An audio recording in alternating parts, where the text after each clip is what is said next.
guys see this game? I mean, this is a 4-win team coming up on Saturday. You've got a really big game against Fresno. How do you look at this game coming up and not look past it, but also know that you've got a really big game coming around the corner?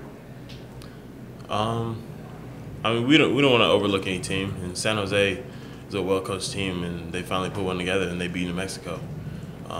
So you can tell they have the talent and they have the squad to do it. And all they got to do is get a win. But we don't want to overlook them. But we do know we have big games coming up. But right now, San Jose is the hand at task. Yeah, and Coach Dutch has preached to us many times that this is a team that plays hard, whether they're down or if they're up, they're going to play hard regardless. So we know they have players that we can't take lightly because they're not going to give up no matter what's going on. So just because of the record they have, it doesn't, we can't take them lightly or take a game off. It's still a game that we have to. They have to have our full effort and attention. So I think we'll be ready, and our coach will have us ready for it. I want to ask you both about Coach Palmer.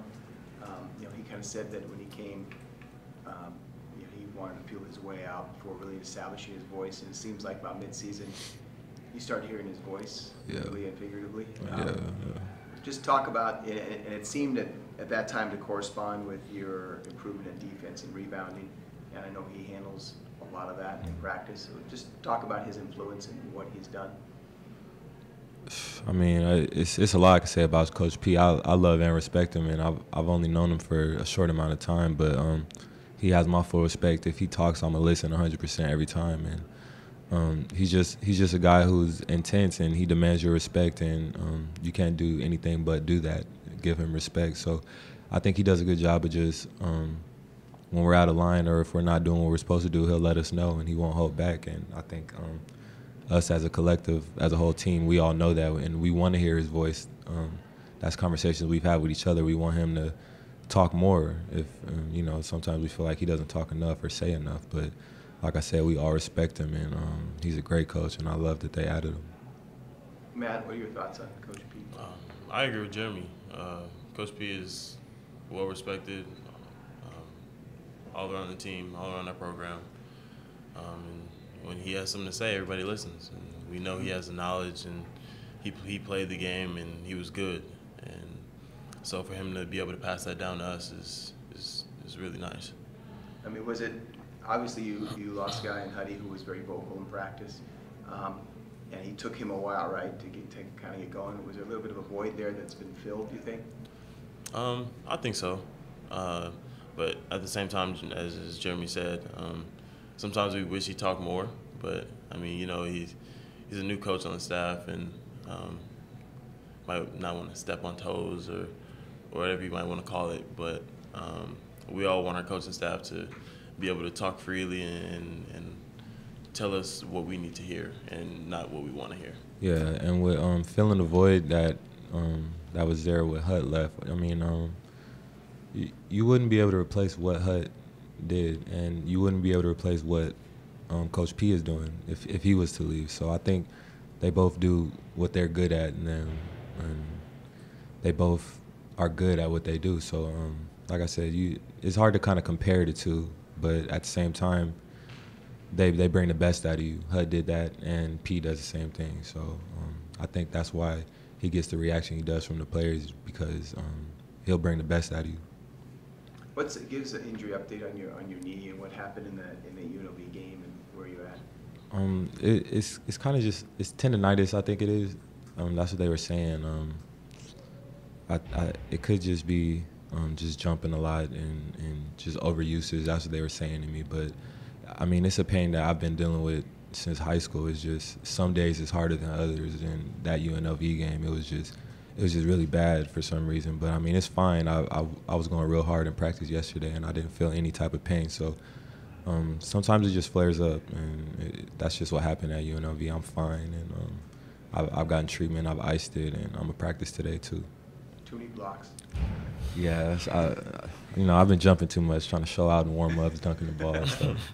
Is this something you played through until the point you can't? I mean, do you feel it in every game, or is it just depends? Yeah, I feel it.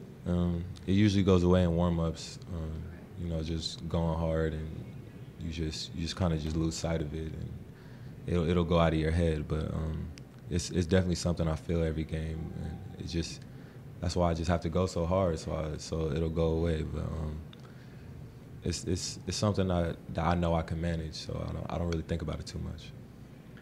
You guys, if you look at some of the stats and numbers in the last month or so, in the beginning of the season, you were a team that you had a high assist number. You were shooting the ball really well, but you weren't defending, you weren't rebounding. It was an exception in the rebounding in the Utah State game. You guys have really cleaned up the rebounding. You're playing great defense, but the shooting's gone down. You're starting to resemble Aztec teams of 2 or 3 years ago. What do you think's going on there, and is that just kind of the ebb and flow of a season sometimes, or is there like a shift in mentality? I think it's just a little bit of the flow in our offense, and we've become a little bit stagnant here or there, and we're just trying to find ways to score and to get downhill. And we've talked about it in film and how we're playing on the perimeter and not really getting downhill and getting into those gaps. And we just got to find ways to do that by watching film and coming to practice and working hard every day, because we know we can get downhill and we got players that can play downhill and at the rim, and all we got to do is learn how to do it. Yeah, and sometimes, just not seeing the ball go in for a couple possessions, that'll coach likes to say, sometimes you'll just play hero ball, or you'll want to make that bucket so bad you start trying to do it by yourself. So I think we just all want to win so bad, sometimes we'll just try to do it by ourselves. So when we watch film, it's obvious that we just got to move the ball, and our offense hasn't been what we wanted it to be for the past 2 games, but I think they're just minor adjustments we got to make, just move the ball and move bodies. So I think if we do that, we'll be fine, and the ball will go in the basket, and we'll be able to score more points. Matt, what was that like for you in the Spectrum? For whatever reason, their students picked on you and were kind of on you all game, and I mean, it seemed like it didn't bother you too much, but what was that like to be a player? I shot 3 air balls. I deserved it. But no, credit to Utah State. They have a great fan base, and their students came out and they were ready to go and they were pumped up, and it was fun to play in there. I would love to do it again.